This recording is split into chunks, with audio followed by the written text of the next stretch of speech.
বন্ধুগণ, আপনাদের ত্যাগ এটা অবশ্যই আজকে এই দেশের গণতান্ত্রিক ইতিহাসে স্বর্ণাক্ষরে লেখা থাকবে। কিন্তু এটাই এখন পর্যন্ত পর্যাপ্ত নয়।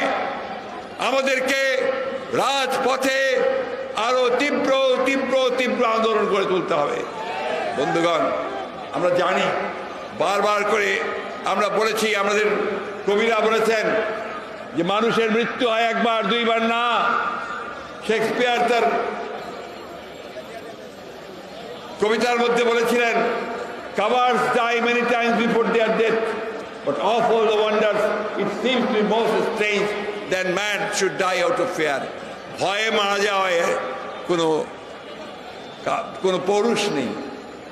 ভয়ে মারা যাওয়ার চাইতে আসলে সাহস করে প্রতিরোধ করে তোলাই হচ্ছে একমাত্র কাজ। বন্ধুগণ, আজকে বারবার আমাদের এই কথা বলতে হচ্ছে এই জন্যে যে আজকে এই পরিবর্তন যিনি আসে, এই পরিবর্তন কিন্তু শুধুমাত্র আমাদের মতো বয়সী লোকজনদের দিয়ে আসে না, পরিবর্তন আসে তরুণ যুবক শ্রেণীদের মাধ্যমে।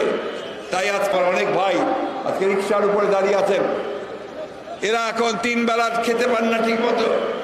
প্রতিদিন তাদের ঘরে যে খাবার নিয়ে যেতে হয়, সেই খাবার থেকে অপর্যাপ্ত খাবার, তার তেল লবণ চাল ডাল কিনতে তারা হিমশিম খেয়ে যাচ্ছেন। ভয়ঙ্করভাবে সেই মুদ্রাস্ফীতি হয়েছে, জিনিসপত্রের দাম বেড়ে গেছে। বন্ধুগণ, আজকে এই দেশ এই আওয়ামী লীগের হাতে একটু নিরাপদ নয়।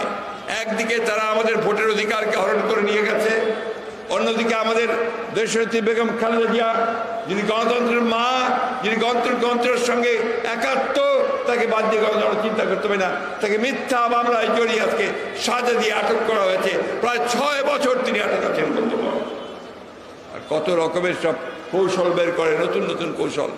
আমরা খুব পরিষ্কার করে বলতে চাই, দেশনেত্রীকে মুক্ত করুন, অন্যথায় আপনাদেরকে যে কোনো পরিণতির জন্য তৈরি থাকতে হবে। বন্ধুগণ,